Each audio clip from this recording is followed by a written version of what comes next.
Olha, parece que a consolidação do ateísmo aqui no Brasil é uma batalha, assim, bem mais difícil do que em outros lugares, como lá nos Estados Unidos.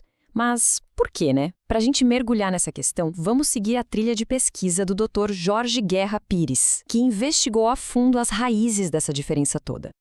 E a pergunta que vai guiar toda a nossa análise é exatamente esta.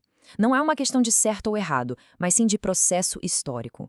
O que é que aconteceu na formação do Brasil que torna o terreno para o ateísmo tão diferente do americano? A resposta, olha, começa lá atrás, há mais de 500 anos. Essa formação do Jorge Guerra Pires é o nosso ponto de partida. Ele não está dizendo que é impossível, mas que a jornada aqui é estruturalmente mais complexa. E é esse porquê que a gente vai desvendar juntos, passo a passo. Para encontrar a origem dessa diferença, a gente precisa viajar no tempo, sabe? Voltar lá para a fundação de cada país. A forma como o Brasil e os Estados Unidos foram colonizados é a peça-chave que explica praticamente tudo que veio depois. Pensa nisso por um segundo. Os Estados Unidos nasceram de uma competição. Eram vários grupos protestantes que fugiam uns dos outros e da Europa, chegaram lá e precisaram, de alguma forma, conviver. Já o Brasil, bom, o Brasil nasceu de um projeto único, um monopólio. A coroa portuguesa e a Igreja Católica ali, de mãos dadas, sem concorrência nenhuma. E essa convivência nos Estados Unidos não era nada pacífica, viu? Era uma tensão constante, com diferentes grupos de crentes disputando poder, disputando influência. Essa briga entre eles, essa competição de ideias, foi a sementinha de algo completamente novo. Enquanto isso, no Brasil, o cenário era de parceria total. O tal do padroado régio basicamente fundia a igreja e o Estado. A religião não era só uma questão de fé, era uma ferramenta de administração da colônia. Não tinha espaço para rivalidade religiosa porque, afinal, só existia uma opção oficial. Com pontos de partida tão diferentes, era meio inevitável que o caminho para a separação entre igreja e Estado, a laicidade, fosse radicalmente diferente nos dois lugares. Um nasceu da briga, o outro de um decreto. E aqui está o ponto talvez mais fascinante da história americana. A laicidade não foi uma ideia ateísta. Foi, na verdade, um acordo criado por religiosos para se protegerem de outros religiosos. Como nenhum grupo conseguia ganhar a disputa de vez, a única saída para todo mundo sobreviver foi criar um Estado neutro. Foi uma solução super pragmática que nasceu da pura necessidade. Agora, corta para o Brasil. Aqui, a laicidade não nasceu de um conflito social. Ela foi uma ideia da elite intelectual, sabe, influenciada pelo positivismo europeu, e foi simplesmente inserida na Constituição de 1891, com a proclamação da República.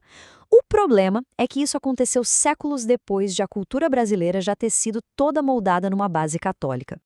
E isso leva a gente a um conceito central para entender o Brasil de hoje. Existe uma laicidade jurídica que está lá no papel, na lei, e uma laicidade cultural, que é como a sociedade funciona de verdade. No Brasil, essas duas coisas não andam juntas. A gente tem a lei, mas a cultura continua profundamente religiosa. E essa diferença histórica toda não é só uma curiosidade de livro de história, não. Ela molda a nossa realidade política e social todos os dias de maneiras bem concretas. O resultado prático disso é gritante. Nos Estados Unidos, a Constituição virou uma ferramenta que ativistas puderam usar para forçar o Estado a ser neutro na prática. Já que no Brasil, apesar da lei, a cultura devocional permite que símbolos religiosos ocupem espaços públicos e que a política seja abertamente misturada com a fé e com pouquíssima resistência da sociedade. E essa citação do Pires é muito forte porque aponta para um vazio cultural. Enquanto a Europa teve seus filósofos da suspeita que questionaram a religião de frente, o Brasil, segundo ele, nunca desenvolveu essa tradição crítica de forma robusta, de forma autônoma. Essa voz ainda está se formando por aqui. Então o ambiente para ateísmo é completamente diferente. Nos Estados Unidos, ele surge num mercado de ideias aberto, competitivo. No Brasil, ele tenta nascer num terreno onde a cultura religiosa dominante não necessariamente ataca quem discorda, mas muitas vezes absorve, trata como se fosse uma fase, uma excentricidade e acaba neutralizando o potencial crítico disso tudo. Diante de um desafio tão profundo e estrutural, qual seria então o caminho para o movimento ateísta no Brasil? A análise do Pires não para só no diagnóstico, ela também aponta para um futuro possível. E aqui está a virada de chave que ele propõe. Não basta ser um movimento de oposição focado só em ser anti-religião. O desafio é construir uma presença cultural própria, com valores e propostas positivas. Em termos práticos, isso significa ampliar o debate. O movimento precisa se tornar uma voz relevante na defesa da ciência, dos direitos humanos, da ética laica. Usar a cultura, a arte, a literatura, os debates públicos para se firmar não só pelo que nega, mas principalmente pelo que afirma. Uma visão de mundo humanista, racional para todo mundo.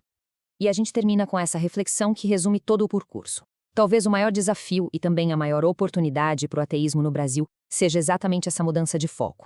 Deixar de ser visto como uma simples negação para se tornar uma força afirmativa na construção de uma sociedade mais racional, mais ética e verdadeiramente plural. Uma questão que fica aí para a gente pensar.